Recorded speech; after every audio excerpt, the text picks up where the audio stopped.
Excellencies, ladies and gentlemen, distinguished guests, I'm very happy and excited to be here tonight to welcome the esteemed alumnus of this institution, Celso Amorim. I'm Oliver Authried. I'm president of the Alumni Association of the Diplomatic Academy of Vienna. And it is really a pleasure to be here tonight, not only because, of course, it's always good to have such high-level guests, but also it's his first speaking engagement at the DA, I was told, since my inauguration 10 years ago. So that was when you last in Vienna opened the second year of my academic career, and I think it had a profound impact on my career because it was very inspiring and definitely memorable for myself. I won't go into much detail about the vita of Mr. Amorim because I think Botschafter Brix will step in for that as well. Anyways, however, I want to briefly say a few words about the club, about the Alumni Association. We're closing in on 2,000 members globally. We have over 50 events in 15 chapters worldwide every year.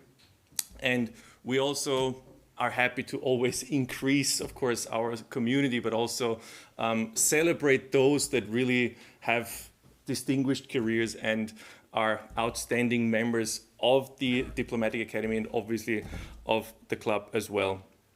And I think I don't want to go much into detail about the topic itself. I think it's a very interesting perspective. I'm very much looking forward to it.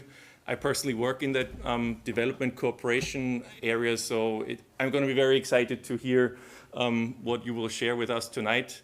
And I wish you a very nice evening, and please enjoy the talk. Thank you very much.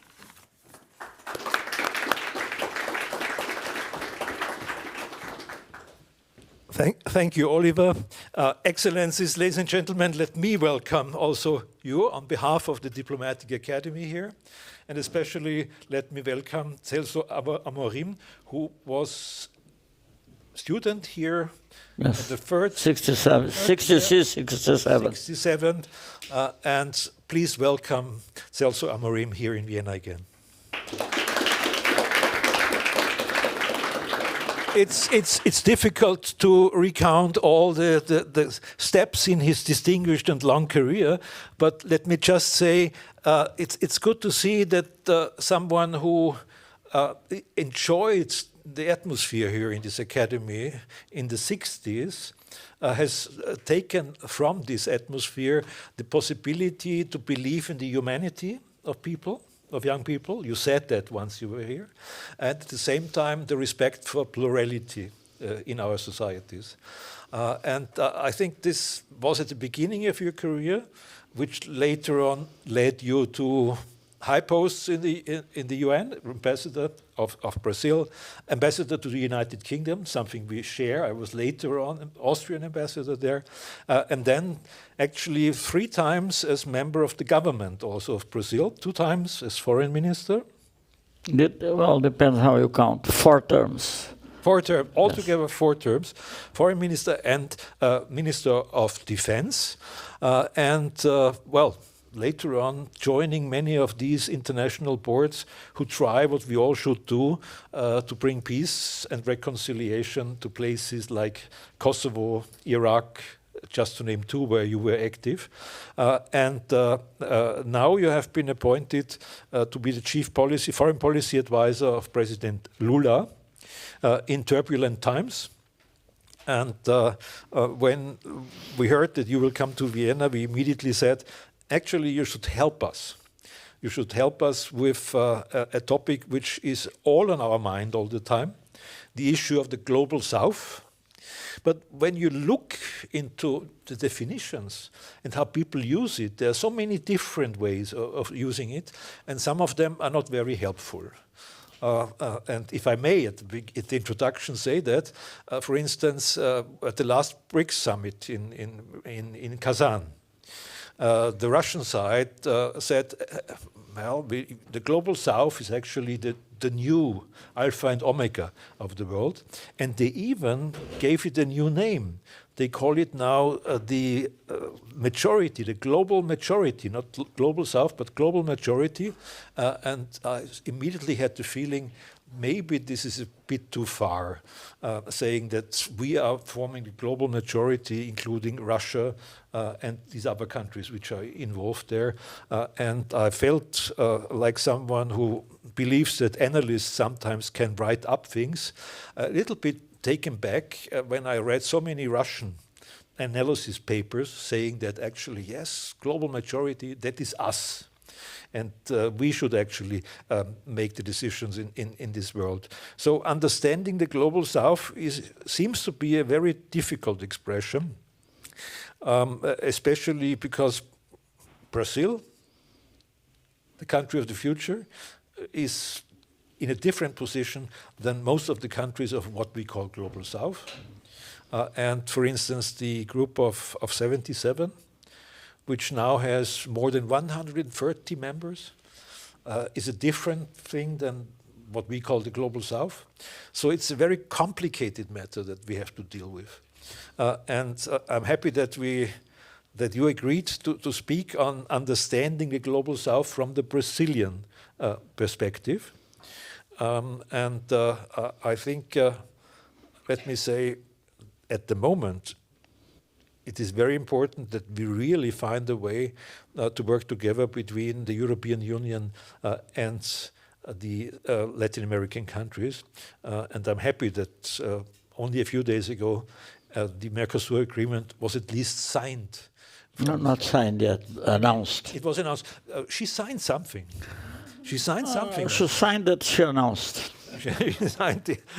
She signed the document, but maybe not. No, it meant really, I'm sorry to interrupt you, but I mean, what happened, important, is that it was announced that the negotiations had concluded, and they are now going only through legal questions. You never know what can appear in the legal questions. And of course, the ratification process. Well, at least we are there, and I know it's called legal brushing, what they're now doing. And it will take time. You're here in a country which is a bit critical about the consequences of some parts of the Mercosur agreement. But I do hope, actually for the future of both continents, that it will be possible to finish this. So maybe this is better to talk about these individual contacts and how we can relate without talking about the global south too much. But maybe you will say something totally different. And we are very much looking forward to your talk. You said you will talk between 30 or 40 minutes, and then we will have a question and answer session with the audience. Ambassador, the floor is yours. Well, let me first of all have a technical question. Everybody can hear what I'm saying because I'm with the apparatus here. So I thought. Anyway, I don't know if you prefer me to try to reply to your question or to go to my prepared speech. Go to your speech. But let me, before going to the prepared speech, say that words are very deceitful. Because when we speak of the West, probably we speak of Japan. There are many people in Brazil that consider that we are part of the West, but most of the Western countries don't believe that we are in the West. So it is very complex to try to reply perfectly to your question. I think the expression Global South, I don't know who invented it here. I know that President Nyerere of Tanzania was the originator of the South Center and the bigger organization, a stronger organization of developing countries. Of course, today it's difficult to say whether China is a developing country or not. In many respects, yes. In other respects, already it has it has surpassed this stage. So, I mean, I don't think we should be too much stuck to these names. I'm sure that I don't know if it was President Putin or if it was any speaker in Russia that used the Global South in their favor, but we try to use it, in a more neutral one. Since we are in a neutral country, I can say that as a positive thing. I mean, if I were in Brazil and I would say that we are neutral, I would probably be attacked by most of the press in Brazil, who believe actually that we are in the West. I don't know if I should go on with that, but anyway, I remember there is a Brazilian film which is an interesting one. It's a mixture of science fiction with politics, and it has people who come from some country in the north, and their sport is to kill people, to kill people, poor people, and black people, and indigenous people, or whatever. And they have partners in Brazil. And these partners in Brazil say, no, because we are not from this region, the Northeast or whatever. We are from São Paulo and Rio, which is mostly people like us, white people. Huh? They say they are white people? Ha, ha, ha, ha. So, you know, this is very, very, very complex. But anyway, if I'm going to make my written speech, I think I should go up. First of all, I would like to thank the director of the Diplomatic Academy, Ambassador Emil Brix, as he said, ambassador in London, I understand also in Moscow, so a very senior Austrian ambassador, and thank him for his invitation. It is a pleasure to be back to this prestigious institution. To some extent, is my alma mater, originally established by Empress Maria Theresa, a remarkable statesperson in the 18th century as the Oriental Academy, I believe. In 2010, as foreign minister, I was invited by the Academy to give a lecture on Brazilian foreign policy. 4 years later, when I was defense minister, I had the honor to join the celebration of the 50 years of the refoundation of the Academy, which took place in 1964, I believe, under the leadership of the great statesman Bruno Kreisky, who later on also became chancellor, I believe. I graduated from the Academy in '67. At that time, Brazil and Austria had very different political systems and political situations.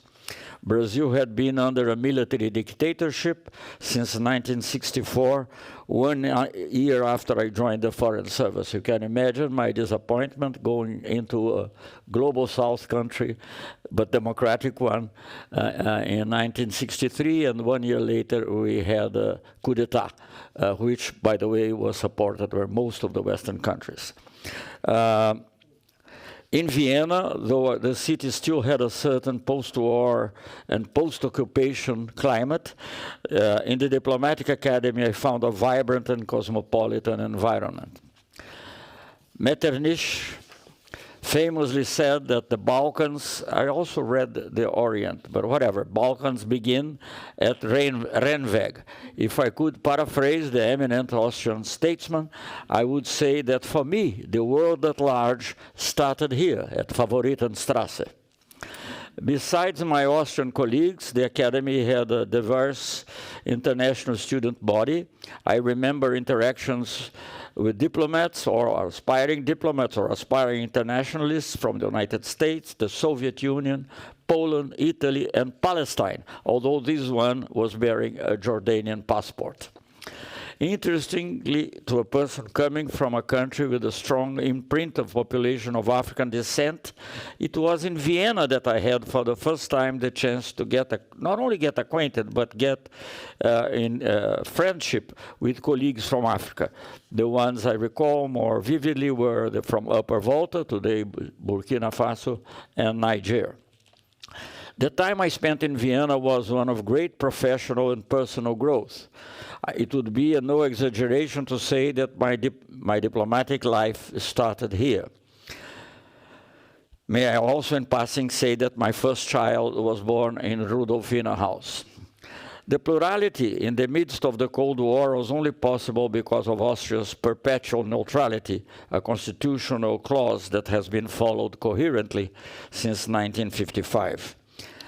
neutrality requires a capacity for dialogue with counterparts of different origins and ideologies. Again, this is a lesson which I took with me from my period in this house. In Brazil, though the concept of neutrality was never formally applied, our foreign policy has most of the time been based on the idea of non-alignment. This was even true during the military regime, or most of the military regime, even if sometimes in a disguised way.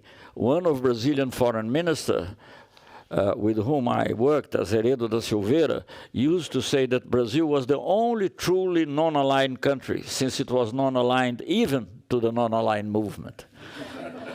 Brazil, especially under democratic government, has been a strong supporter of non-intervention. This, however, did not prevent us from contributing to peace in other countries when so requested, as in the case of Haiti and to some extent in Bolivia. I used to say that non-intervention needs to be tempered by non-indifference. During my lengthy career, which included ambassadorships at international organizations in Geneva and at the United Nations in New York and London, as you mentioned, I was always inspired by the values of peaceful cooperation which were present in the Diplomatic Academy. The same values guided my actions at the helm of Brazilian diplomacy from 1993 to 1994 under President Itamar Franco, and from 2003 to 2010 under President Lula. The first decade of the 21st century was a period of intense optimism in Brazil.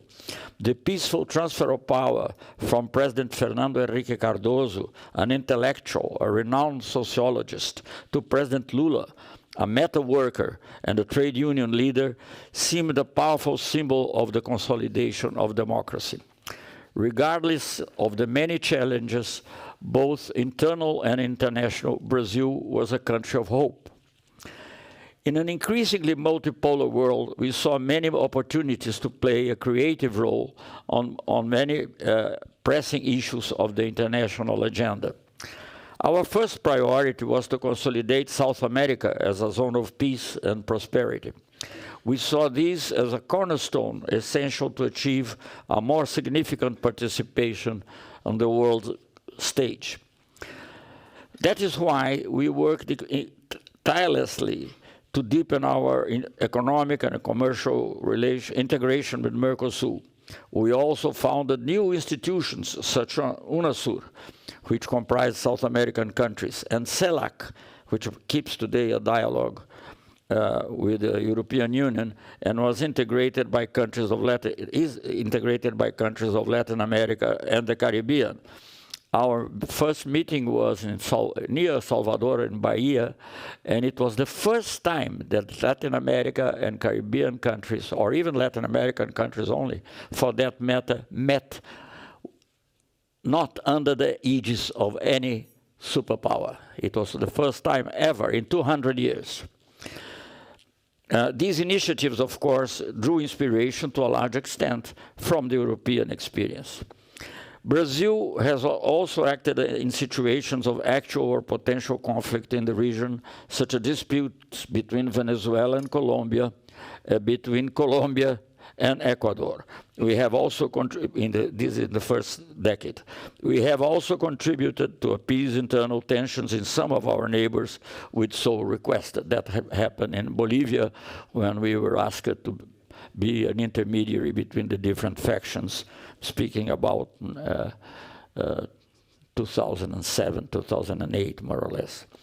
Brazil had been traditionally an important actor in trade negotiations since the foundation of GATT, and more recently at the WTO, whose charter I myself signed with other ministers in Marrakesh. During the Doha round, we have joined forces with India, China, Argentina, African countries, and others to ensure, the Global South, to ensure that the interests of developing countries were properly taken into account. Although in the end we were frustrated by the bickering between some nations, developed and underdeveloped, which led to a failure of negotiations in 2008, at least we avoided a totally biased agreement that would favor rich countries countries to the detriment of poor ones. We very much regret the weakening of WTO, which in our view should be one of the most important pillars of the multilateral system. When you have trade wars, of course, it becomes very difficult to think of a peaceful context. Let me say also that along the last 3 decades, Brazil put a lot of effort in the European-Mercosur agreement. In the current geopolitical arrangement, we believe that this agreement has a strategic value beyond the trade and should be seen as such by our European partners.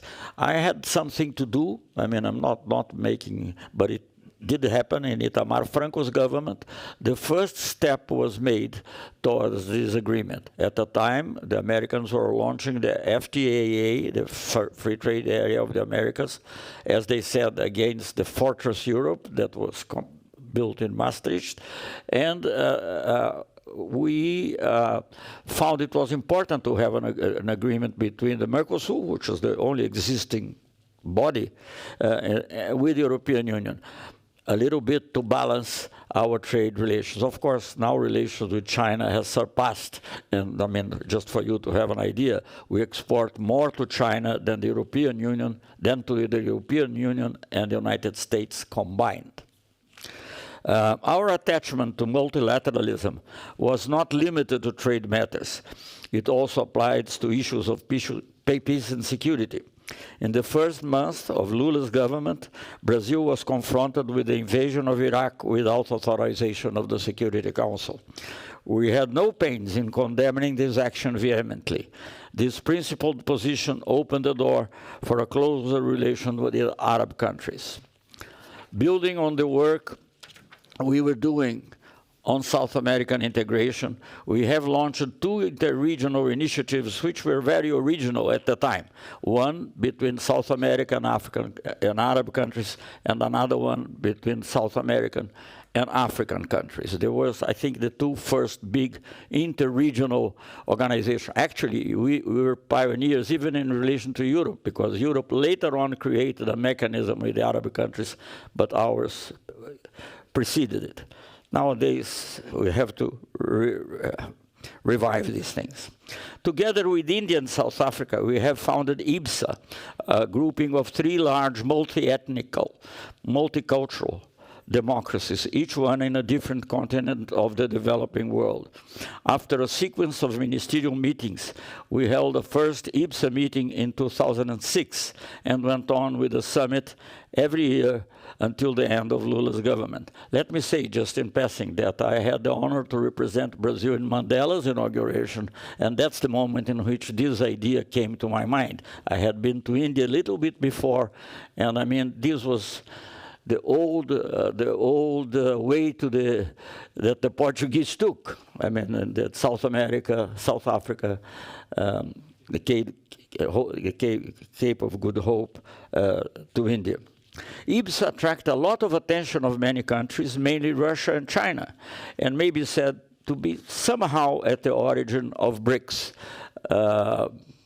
Chinese and Russians should ask why we can't be part of IBSA and so on. And finally, by different reasons, we created BRICS. For its part, BRICS has attracted the interest of many developing countries. Last year in South Africa, the group has arrived at a consensus regarding its expansion. Next year, Brazil will be chairing BRICS in the current extended format. We firmly believe that BRICS can be a positive force in a multipolar world. In a recent conversation with a former colleague of a highly developed nation, this colleague of mine, a bit younger than I am, a lot younger than I am, asked me why Brazil was so supportive of BRICS. My answer, which may seem paradoxical, was simple and direct: to reinforce the G20. In other words, we don't want a world exclusively ruled by the G7. So by reinforcing BRICS, we make it clear it's necessary to take into account also the interests of developing countries. And you might remember, when we were speaking of these groups, when the G7 was not the G7 was the G8. And I was in a meeting in Yekaterinburg, and Medvedev was the president of Russia then. I don't know if it coincided with your period, but he said, I have no illusion. We are in the G8 because we have the nuclear bomb. So the G7 continued to be the G7 in terms of economic influence in the world. So the creation of BRICS and the development of BRICS somehow makes it necessary to the G7 to consider the interests of the developing countries, not a la carte, not choosing these or that country to participate in this or that meeting, but as a whole group. Another significant development during President Lula's first 2 mandates was Brazil's participation at the G20 summits after the 2008 financial crisis. Brazil hosted the G20 summit for the first time just 3 weeks ago. It was the first meeting of this level to include the African Union as a formal member. Of course, it had been decided before. The Arab League and the Holy See participated as guests. Another innovation was the social G20, which made it possible for civil society organizations of different countries, including in the last meeting there was an Ukrainian and a Russian, and I was there participating, so I made them shake hands, which I think the Ukrainian did with great. But the Russian, I think, I don't know, maybe he thought he would lose his job or something. But anyway, they did. They shook hands. Another innovation, therefore, is the G20. Alongside the G20 of states, we had the G20 of peoples. We hope this will be a permanent feature of upcoming summits. This is very much, I was talking before about Lula and his aims in Brazil and so on. It's making the people influence government in a direct way. Among the main results of our G20 presidency stands the Global Alliance Against Hunger and Poverty, also the call on action, global governance reform, and a consensus on the need to ensure that the ultra-rich are effectively taxed. The first decade of the 21st century was marked by the beginning of a transition from a unipolar world to a multipolar one. Gone were the days in which Madeleine Albright, who was a personal friend, could refer to the United States as the only remaining superpower. You remember that, of course. Normally, those transitions bring along crises and tensions. They were not totally absent in this period, of course, but nonetheless, it's seen from Brazil, it was, as I said, a period marked by hope. Even intractable conflicts, such as the one opposing Israel and Palestine, showed signs of a possible solution. Leaders of both sides appeared to be willing to negotiate. In 2007, the United States called the Annapolis Conference, which tried to revive the roadmap to peace. Brazil, along with the other IPSA members, were among the few developing countries outside the region to be invited. Perhaps the clearer example of Brazil's increased participation on the great game of international politics was our involvement in the Iran nuclear issue. Prompted by the United States during the first term of President Obama, Brazil and Turkey negotiated with Iran an agreement by means of which that country would give up some of its enriched uranium in exchange for fuel for its nuclear research reactor. It's a complex question whose details I'll not mention here. But from that resulted the Tehran Declaration. The Tehran Declaration, signed in 2010, was paradoxically rejected by the US government itself.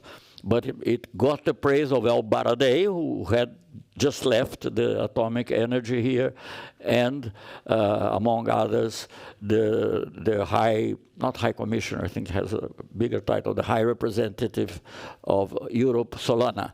So, but it was rejected by the ones who asked us.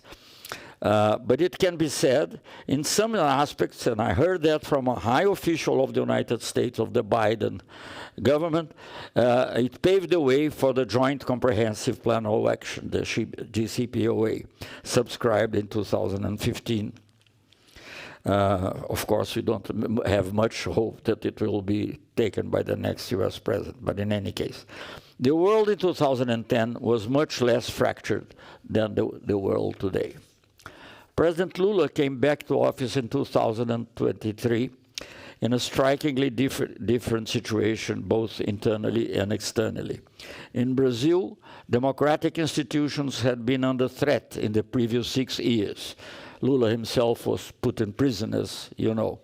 The full extent of the danger of the actions of the extreme right had not yet been fully understood, neither in Brazil nor in other parts of the world. And this threat has not yet disappeared.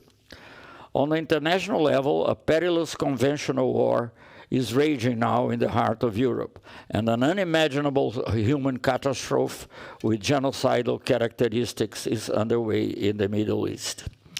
Tensions between nuclear superpowers are at its highest level since the Cuban Missile Crisis. If not properly managed, the rivalry between the United States and China may also become uncontrollable. Some analysts have even spoken of the Thucydides trap in a reference to the dynamics that led to the war between Athens and Sparta in ancient Greece.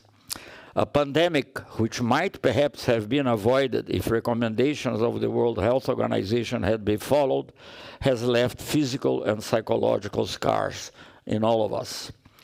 And the devastating consequences of climate change seem to hit closer to home by the day. Brazil has decided, especially President Lula, has decided to take up part of the responsibility in facing this threat by chairing the COP30 next year. Despite many differences, the present world situation brings to mind the feeling of instability in the first half of the 20th century, so vividly described by the Austrian author, who died in Brazil, by the way, Stefan Zweig, in his memoirs, The World of Yesterday. Some of his accounts of the zeitgeist of his time have an eerie similarity to today's world.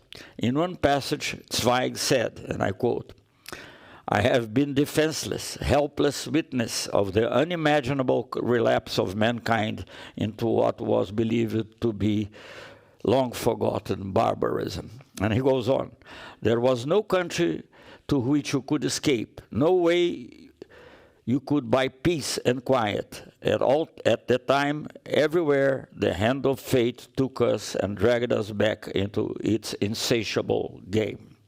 End of quote. But I did not come here with the intention of aggravating the sense of agony of many of us, especially to instill pessimism in the youth. I am a born optimist. I believe that in the middle of darkness, even if there is just a beam of light, you must go after it and enlarge it. This has been our approach to the Ukraine war. Since the beginning, we tried to find ways to contribute in search of peace. Brazil has unequivocally condemned the invasion of Ukraine by Russia, and we voted in favor of all the resolutions of the General Assembly, except those that established sanctions. But this would be another subject. However, if we want to go beyond mere condemnation and try to contribute to a solution, you need to think not only about the ideal peace, but also about the possible peace. Pragmatism must go along with our sense of justice. President Lula has sent me as his envoy to both Kiev and Moscow, where I had the chance to meet with President Zelensky and Putin. In these encounters, I have indicated our willingness to contribute to the resumption of talks, so as has how the Chancellor of Austria. I participate personally in the so-called Copenhagen process, a series of meetings of national security advisors prompted by Ukraine and some of its Western partners. It also counted with the participation of a small group from the Global South, the so-called Global South. The first of such meetings occurred in Denmark's capital, then the word, Copenhagen process, in the summer of 2023.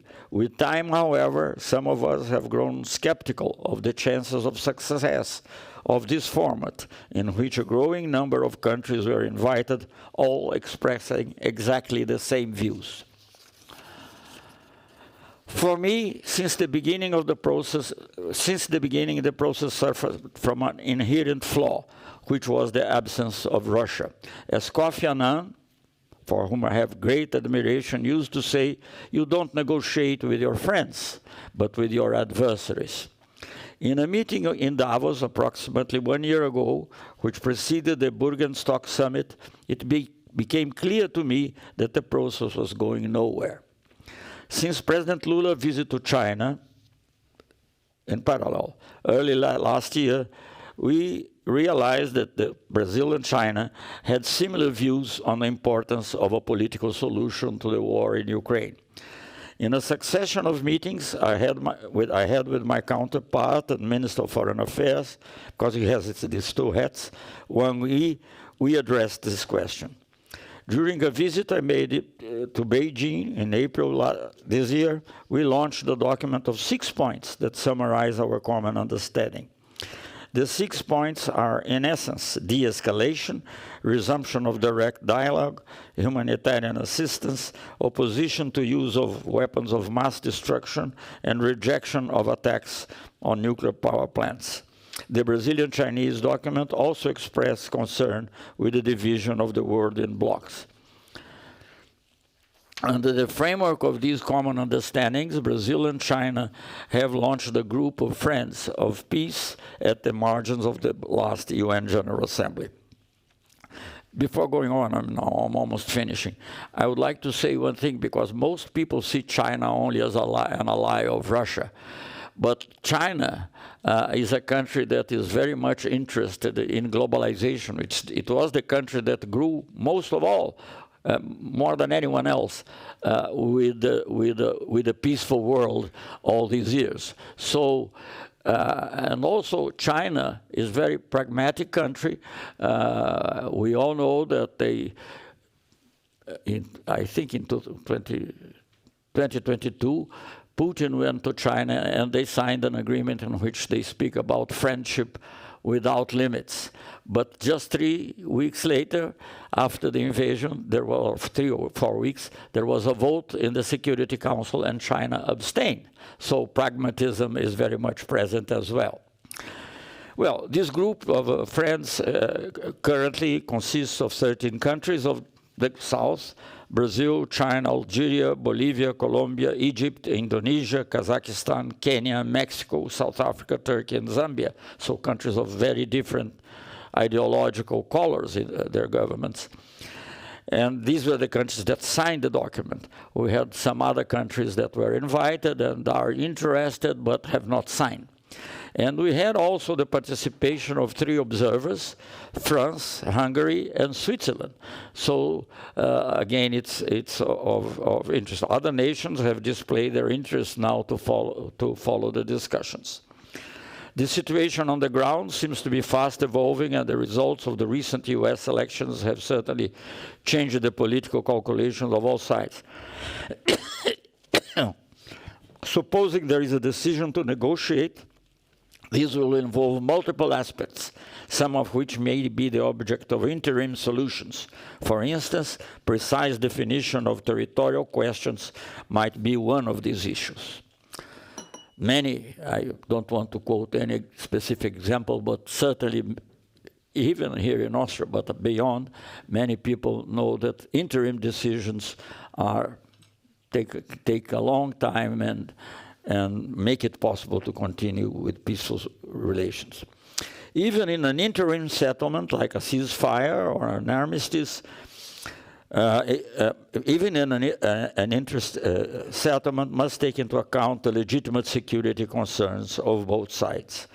Several authors, from Toynbee to Kissinger, have in different ways referred to the importance of these concerns to Moscow.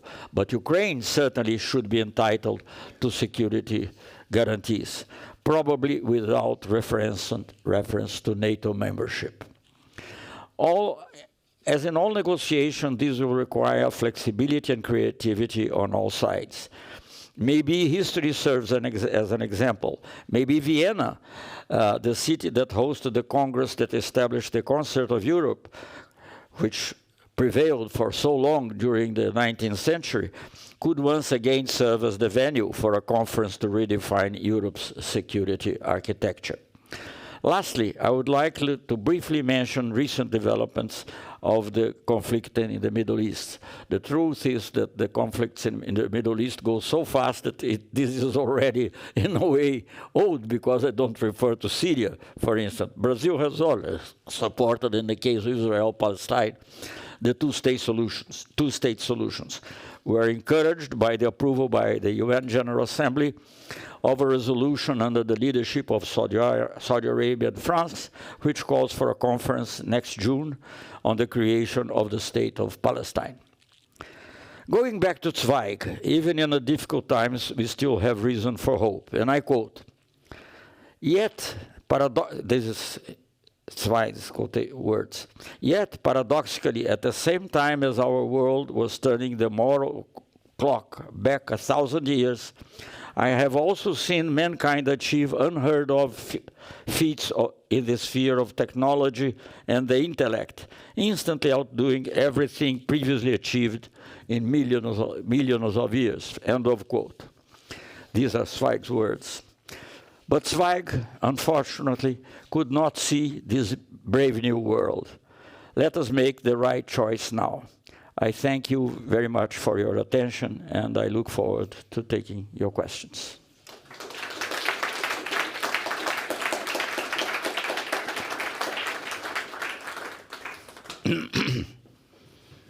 Thank you very much, Ambassador Amorim. You spoke about almost everything in this crumbling world order. Thank you very much for that, which I think shows us how much is moving, dynamics. But do you remember which paper you wrote at the end of your time here in the Diplomatic Academy? Your diploma paper? No, my biggest quality is to forgot what I did before. But you shouldn't have, because the title, I only know the title. The title was The Dynamics of North-South Relations in 1967. We have dynamics in the North-South relations now, certainly nowadays. Well, let me ask you one or two questions before I open up to the floor. Maybe on BRICS, you mentioned that actually BRICS was not the origin, but the origin was a meeting between Brazil, India, and China. And South Africa. And South Africa. And then it was only discussed to be enlarged, and somehow the Russians also came into this picture. And now we have BRICS Plus. And we had recently a summit in Kazan, and your president did not attend the meeting in Kazan. Because of health question. Health question. But some journalists said, yeah, maybe it was a health question, but it was quite convenient, because the politicization... But it was really health. It was health. He didn't go to the meeting of in Azerbaijan also on climate. So you're not afraid from the Brazilian side that BRICS Plus, or whatever it's called in the future, is too much taken by countries like Russia and China to change the world order according to their likes? No, I'm not, because if it is too much taken by them, it will lose its efficiency. By two countries, whichever they are. Second, I think Russia and China are very different, although both were communists. Well, China still claims to be communist, but there's a very special communism. And Russia is anything but communist. So these are two large countries, very important ones. I think their views are important for the world. So the fact that they discuss with Brazil, with India, with South Africa, on the contrary, may be useful to the world instead of having a world of total shock, as it would be between the United States, maybe, as you may imagine, between the United States and Russia, or United States and China. There is some how do you call that, velvet in between. You mentioned also from the very beginning the term neutrality. Sorry? Neutrality, you mentioned. Well, it's in our constitution, isn't it? It's in our constitution. But you also said maybe to a certain extent Brazil has also a policy of neutrality in the world order, which in your country, Brazil, not everybody likes in your country, because many see it as part of the Western world. But I'm not asking about Brazil, but about your view on the role of neutrality nowadays. Because in Austria, we have some sort of discussion on two fronts. First of all, the discussion is it really providing security to the Austrian population in the given situation with the war 450 kilometers away from here, 500. Brazil was not neutral. I mean, it's different. When I said non-aligned, yes. I know, but in the Austrian case, do you still feel that it makes sense to have neutrality so much in its constitution, or do you think things are so moving so fast that also politics should maybe evaluate what the situation is nowadays and make changes to that? I know you shouldn't give advice to Austria, but from your point of view, far away from in Brazil, what is your view on neutrality? Well, the Austrians should be the ones that know what's best for them. I mean, so I will not go into that. I would only say that the fact that Austria is neutral makes it easier and more interesting to have, this is a specific case of Ukraine, and maybe other cases, to have a special relation with Austria. Actually, I'm not saying anything and not breaking any confidence if I say that the Swiss, when they first presented to us their idea of the, whatever, that's a very complicated name, Burgenstock conference, they underlined the importance that they were neutral. So without going into the merits of this affirmation, I think it is, in many situations, international situations, an asset. Whether it's good or not for the Austrians is up to the Austrians to say. You know, because you said it's good for Brazil, but for what? We don't know if it's good for Austria. In Austria, an Austrian population, about 80% say it's good for Austria. How many? 80%. 18? 80. 1/8? No, 80. Oh, so 80%. So absolute majority. Absolute majority.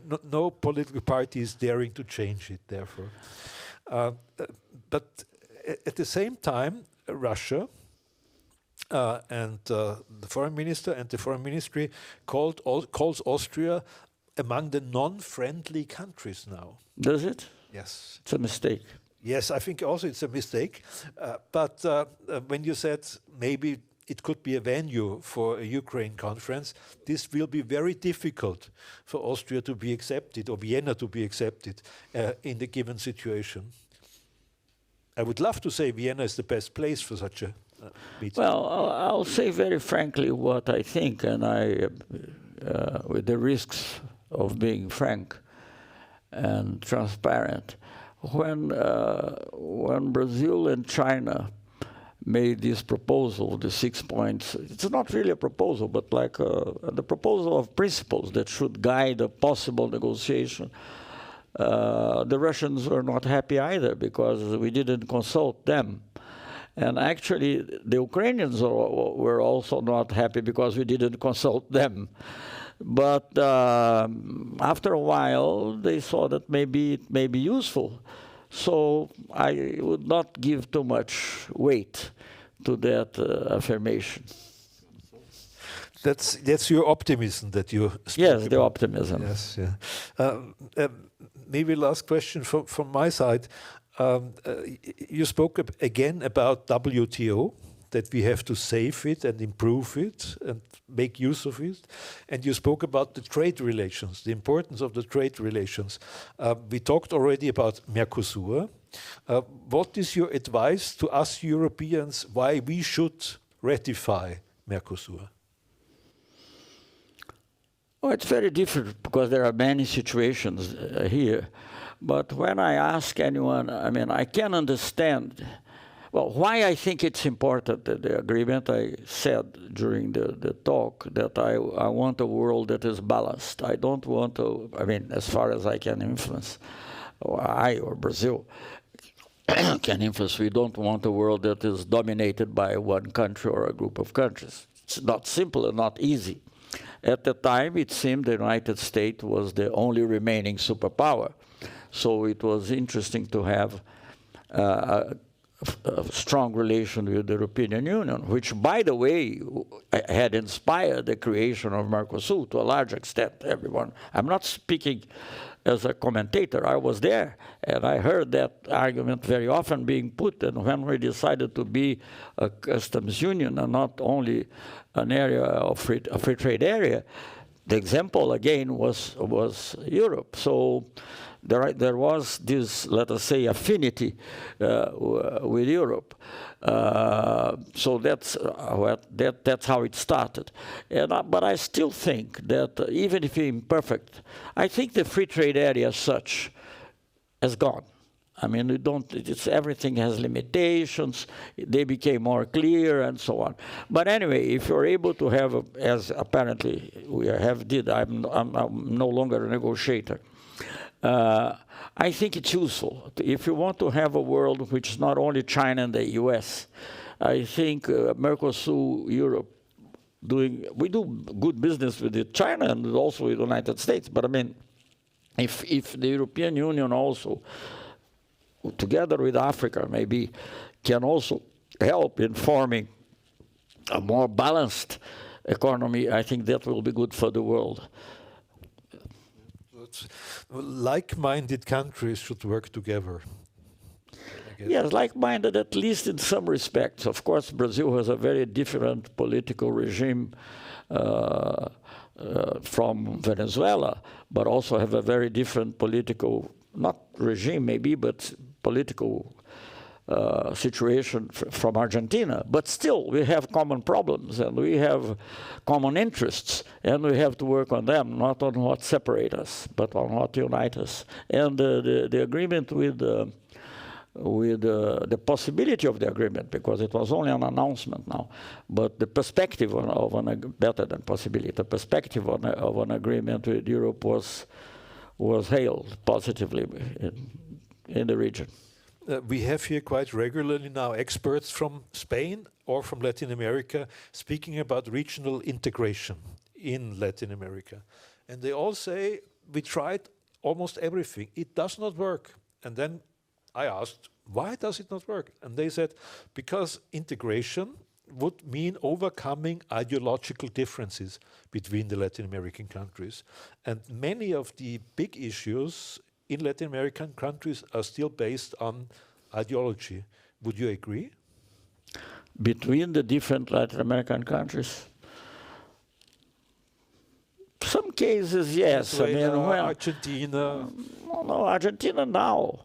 Well, it was the reverse just 3 years ago. They had a progressive government, and we have a very obscurantist one. So these are things that happen in politics, and you have to cope with that.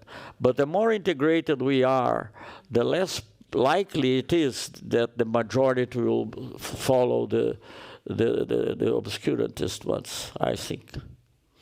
That's the European experience as well, yes. But I should open really for questions. Yes, please. Thank you for your talk. So my question is on BRICS Pay and the unit, which was both announced in June 2024 in Russia, an alternative currency to the dollar an alternative payment system to SWIFT. Would you encourage such a system? Would you say that Brazil has to encourage such an alternative system in relation to SWIFT, especially because Russia really wants such a system to avoid sanctions? First question. Second question is on the meta level, both for Austria and Russia, how can you really be neutral, either in words or in deeds, to countries that try to undermine the post-World War II order and do not respect the integrity of nations such as China in Taiwan and Russia and Ukraine, but also now in Georgia, in Moldova and other countries? Thank you. Well, we didn't make one question. We made several questions of different nature even. I mean, the idea of stimulating the use of local currencies in the trade of BRICS goes back more than 10 years ago. So has nothing to do with the present situation in relation to Ukraine. These are countries that have important economic relations between them.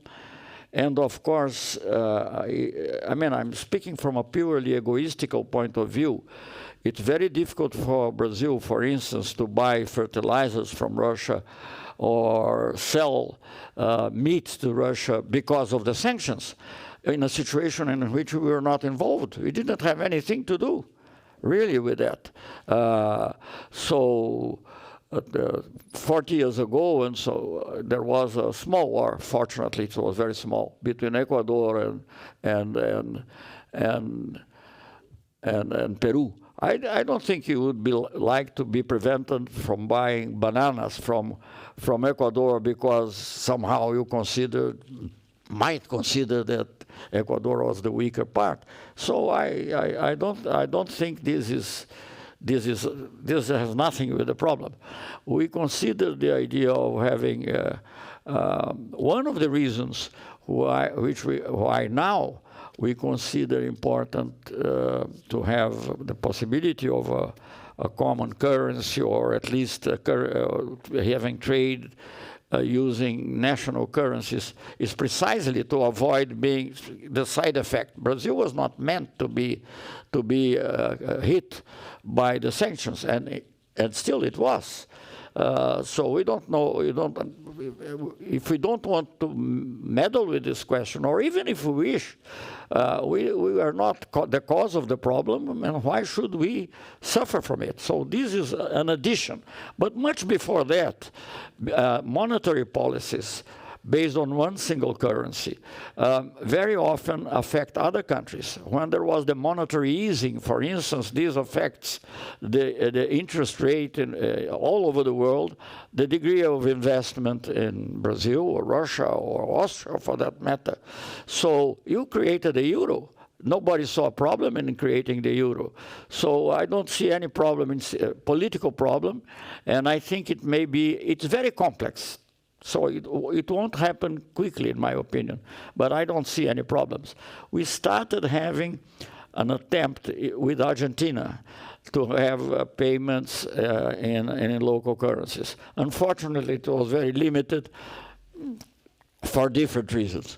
But still it helped. It especially helped small and medium enterprises which didn't have easy access to the US dollar and still could trade. So I don't see any problem with that. You made so many questions, including the possibility of invasion of Taiwan. I think I'll leave that for some other time. We follow the one China policy, but we believe it has to be solved in a peaceful way. But there was this big question about whether the post-World War II order has been broken by Russia when they invaded Ukraine. That was your question, actually, mainly. Whether this was really a Zeitenwende, a real break of the Second World War order. Would you agree? Well, first, I don't think the Second World Order is sacred. Many countries were, I mean, if you take the IMF or the World Bank, they were totally geared towards the European and the US. For instance, I mean, even in in a body that is devoted to environment, the GEF.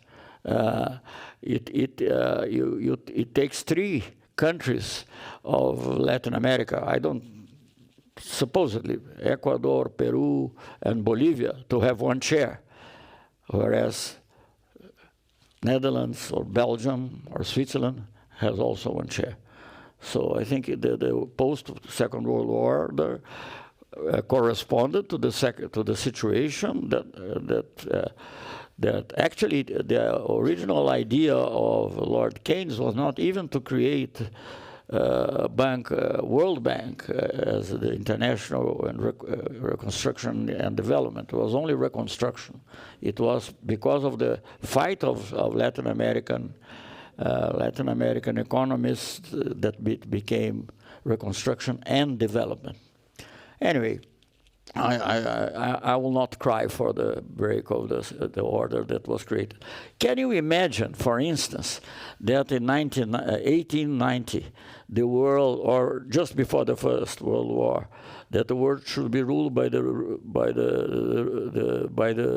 notions of the Congress of Vienna? Impossible.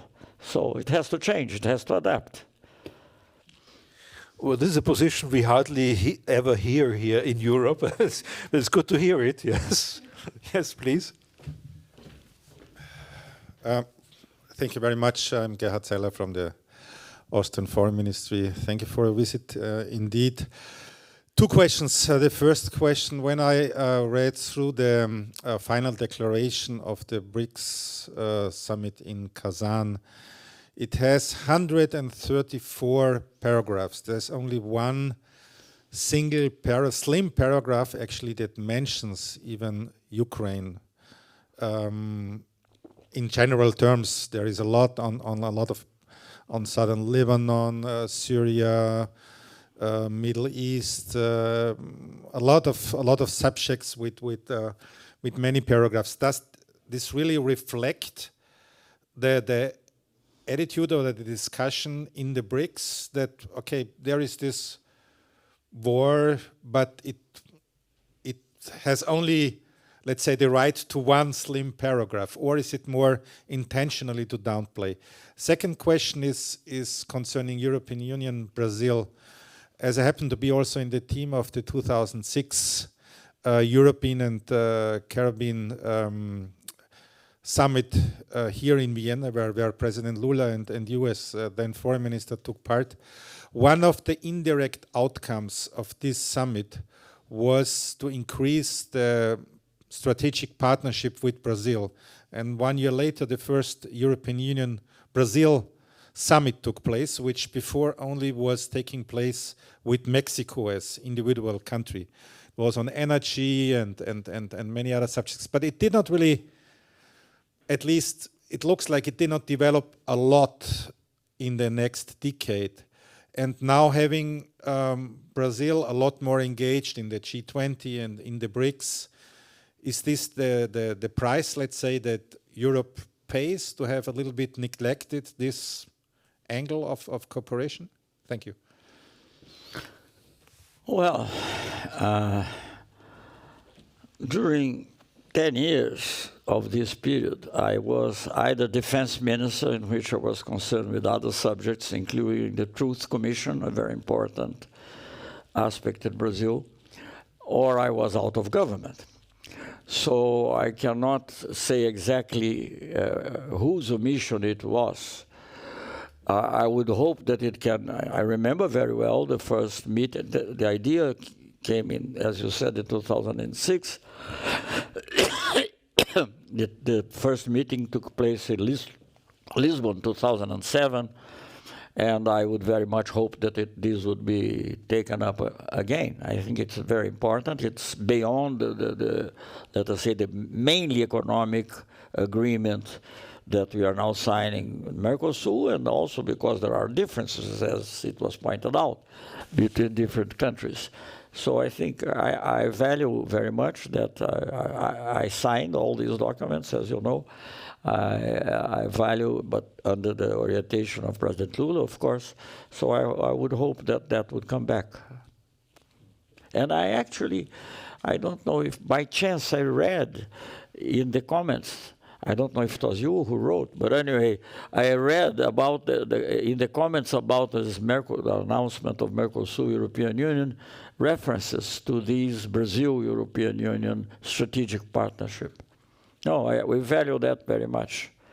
But you know, we had 2 years which got out of our normal priorities.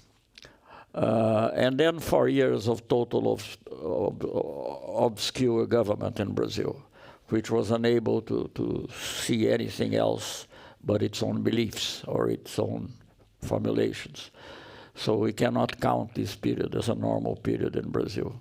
Ambassador, he tried to criticize the European Union side, not your side, actually. No, yes. So, but that's why. But I think I can see that it would be very difficult for the European Union to cooperate with Brazil at Bolsonaro's time. I mean, someone who doesn't believe in human rights, someone who doesn't believe in any progressive idea, someone that doesn't believe in justice, someone. So now it takes time. Now I think it would be a good moment to relaunch it. So Austria can do that. And there was the second question about Ukraine. Why is only one small paragraph in the final document of the Kazakh? One small paragraph or no paragraph at all? It's one paragraph. Oh, that's enough. 134, I think. In my opinion, that's enough. We should adopt the Sino-Brazilian document. There the Austrian position is a bit different, Ambassador. We disagree. We disagree. We have there and there. Yes, let's start. Yes, please.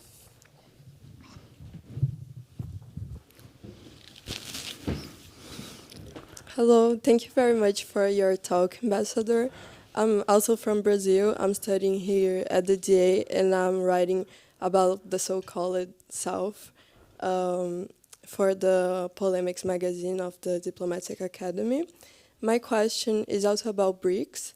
So I'm interested to know your opinion about the challenge of BRIC expansion, especially during the next Brazilian chair. Thank you. I'm not sure I heard well, so I don't know if... She's writing an article. She's a student, a Brazilian student here. Yes, that I understood. Yeah, and she's writing an article about BRICS and the Brazilian position, and what your position is on the expansion of BRICS, or what the Brazilian position is. Well, I don't think that we should be close. I mean, I think the same debate happens. It's different because it's, of course, it has different characteristics. But anyway, this debate happened in the European Union as well, I suppose. I remember a book written, Europe at 6 and 7, so it was the EFTA and... did you belong to EFTA or not? Yes. Yes. EFTA and the common market then. But anyway, so I am not against expansion. I think it should be moderate, and I think it should take into account those that really help the cause of developing countries, not just sum up. I don't think that would be useful. But, you know, it's a group of countries, so we have to reconcile some ideas. So I would hope that now we take some time to increase again the number. There is maybe 1 or 2 exceptions of countries that I think should have integrated since the beginning. Thank you. The Ambassador of Sudan in the second row, please. Yes. Thank you very much for this very insightful lecture, we can say. I have 2 questions. The first one is, how do you see the future of multilateralism and international law in such a challenging time? The reason I'm raising this question because when we speak about international law, and for instance, our partners here in the European Union and the West in general, they only speak about Ukraine. But when it comes to the Middle East, they didn't speak about international law. And when it comes about the invasion of Iraq, there is no international law at that time. And the other factor also is this tendency towards right-wing politics, which is also we can say in a way it is anti to multilateralism. So how can we enhance multilateralism and the UN at its heart in such a challenging time? This is the first question. Second one is, how do you see the future of the Pact of the Future when we compare it, for instance, with the MDGs and the SDGs? The MDGs, I mean, we agreed on them in 2000, and the level of implementation was very low. In 2015, we agreed on the SDGs, and also the level of implementation is not encouraging. Up to now, at the end of, as we speak, it is only 15% of the SDGs are on track to be achieved by 2030. So now, how do you think that the future, I mean, is it going to be the Pact of the Future, is it going to to make a difference for those millions of people in the global south who are suffering from abject poverty, malnutrition, and the other challenges? What will be the difference in the future of Pact of the Future compared with the SDGs and the MDGs? Thank you very much. Ambassadors, the questions are getting bigger and bigger. Bigger and bigger. I'm sorry, but I'm not sure I got precisely. Maybe what happens to international law when we have all these double standards? Everybody is talking about in the West about Ukraine and international law. Nobody is talking about international law in the case of Iraq and other cases. And the second question was actually then on the SDGs. About the SDG Special Development Goals and how little we have achieved, and what you have to say about the future of our objectives there.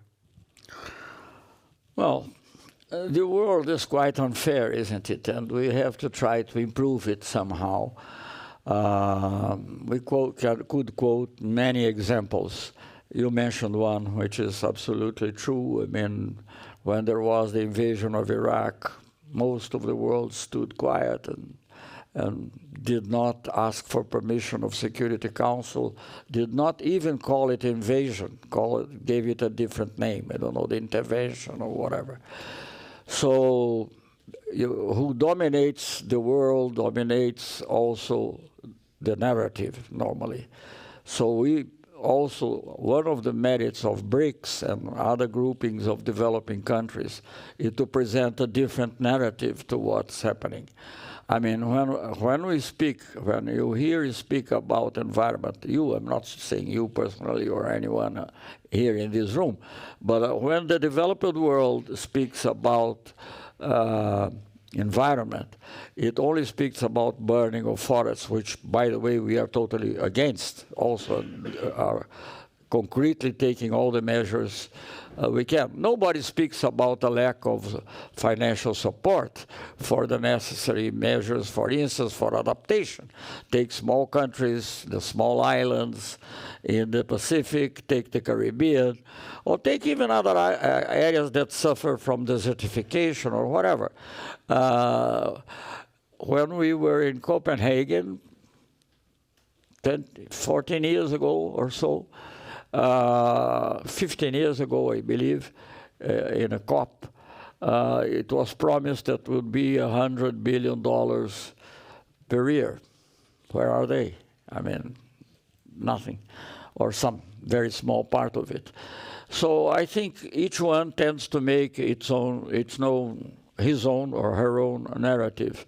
And I think one of the merits of the developing countries being united is to make another narrative of what's happening in the world.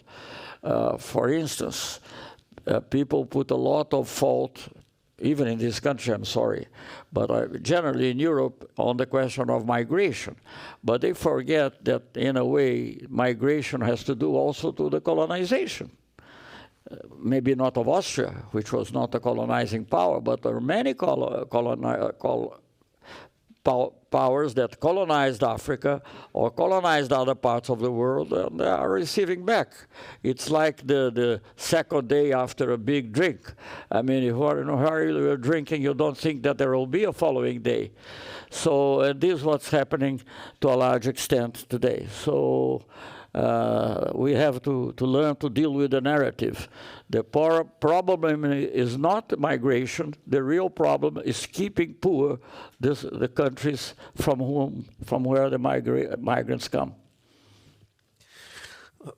So we still have a hangover from colonization. Hangover was the word that I was trying to do, yes. Yes, please. I appreciated your talk, and especially ending with optimism and to look where there's a glimmer of light to follow that. And what advice would you give to somebody from Chicago who's happy burying his head in the sand in Vienna after the last U.S. election, where you have an incoming president who admires strong men who you suffered through much of your early life? Where do we find a glimmer of light? What advice would you give to somebody from the U.S. to the world after January 20th? What was the precise question? Yeah, so in the U.S., there was just an election where there is a man coming into power who admires the strong men. He says he's going to act like what you've experienced in Brazil, but in the U.S. What is your words of hope? Where is there a glimmer of light that well, I admire optimism? Where it comes? Maybe from his... I mean, you can't really paint anything with one single color.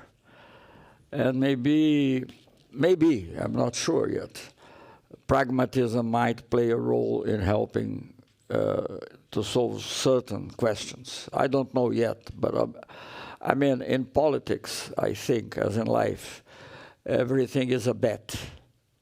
You bet it will be right, but you cannot be sure. Speaking of men of strength, I believe Lula is a strong man, not because he has nuclear bombs with him, but because he has good arguments. And these still play a role in the world. I was involved in WTO negotiations, and I honestly think that very often people try just to cheat us. It was not anything sophisticated. But when we were united and we created the G20, which has nothing to do with this present G20, it was the G20 of the WTO involving developing countries, things tend to change, and to change even in the NGOs in developed world. I remember, for instance, to give one example, Mary Robinson defending our cause, defending, for instance, the countries that produced cotton, mainly, we also did, but mainly in Africa, and which could not face the US or European, but more the US, but also European subsidies. So you defended, the big developed countries defended fair trade in the products, free trade in the areas that they were interested, but not in the areas that could benefit developing countries. On the contrary. So in spite of that, the discussion, the discussion when it became really broader and involved countries like Sudan or, let us say, Latin American countries together, these became more respected. And at least, I mean, as I said about WTO, I'm absolutely sad that we were not able to finalize the Doha round, but at least we didn't have a round against us, which was, in the beginning, to be quite frank and simple, based on alliance between the United States and Europe, in which they negotiate with each other their own difficulties and then put on us in face of a fait accompli. So I believe that logical arguments, they are not definitive maybe, because interests speak louder, but they have also a role. I believe in what the Italians call il discorso. So that's the method. Let's hope that the future president is of the same opinion, that he believes in dialogue. It will be difficult, as we all know. Thank you, but thank you for your answer. I have still one more question in the last row. Yeah.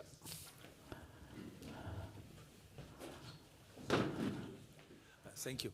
My name is Johannes Merck. I am teaching here at the DA Latin America. I have lived 15 years in Mexico, and I see former students and current students, and we have discussed several issues, including your foreign policy of Brazil, and I have followed it very closely, and I was very impressed by this initiative you have mentioned at the beginning, IPSA.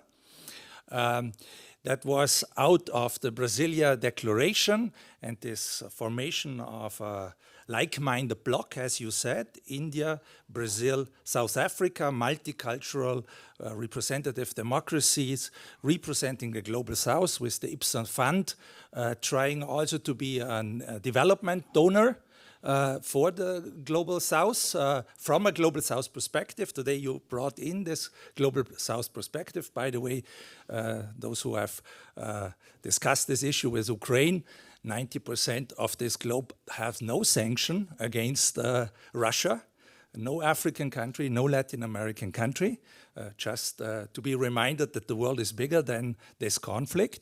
And my concrete question is, do you think that the IPSA project and this IPSA idea should come back more profoundly, or you think it's strategically better for Brazil go for BRICS enlarged, which you rightly pointed out, you have a lot of contradicting interests. So what do you think is this positioning of the Global South? Yeah? You come out from the tradition of Bandung, yeah, from this tradition of the decolonized countries at 55.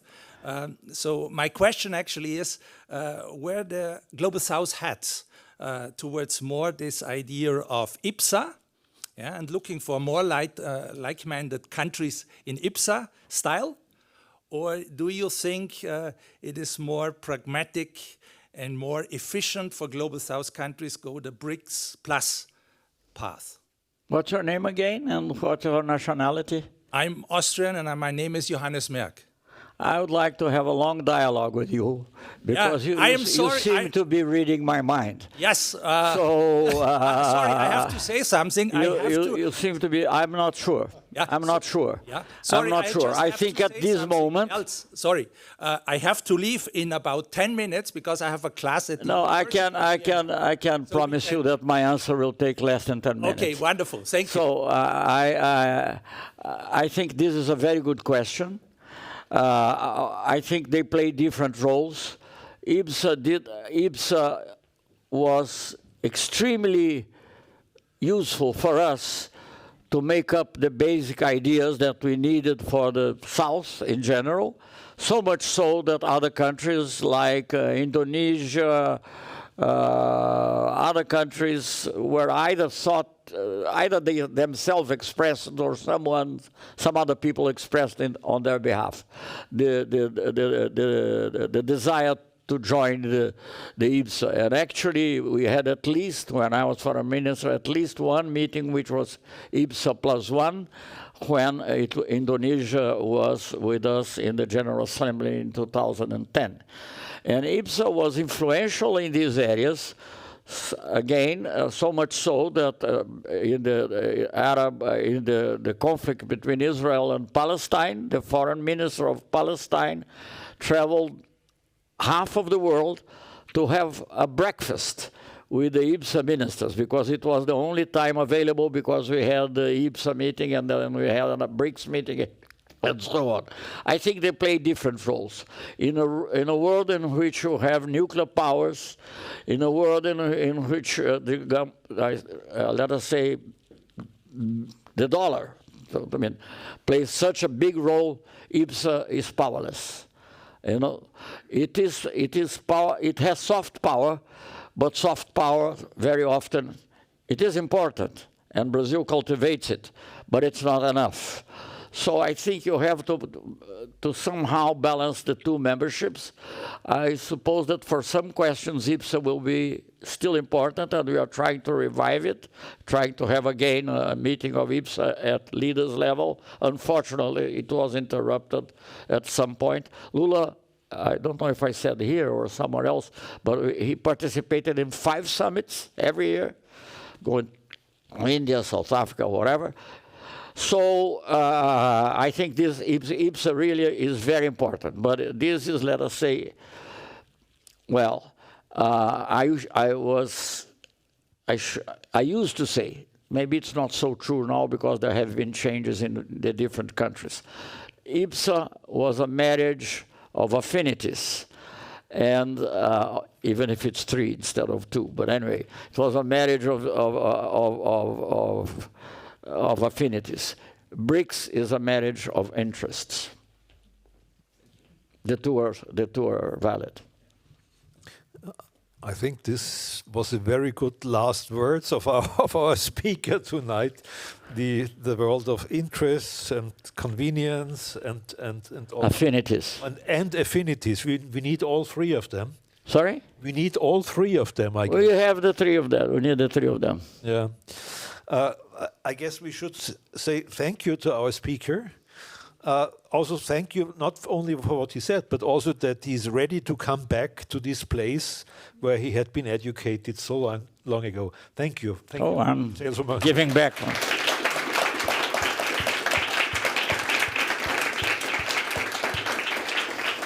And we are looking forward when you come next time to Vienna. Okay, next, in 10 years, if I'm still alive.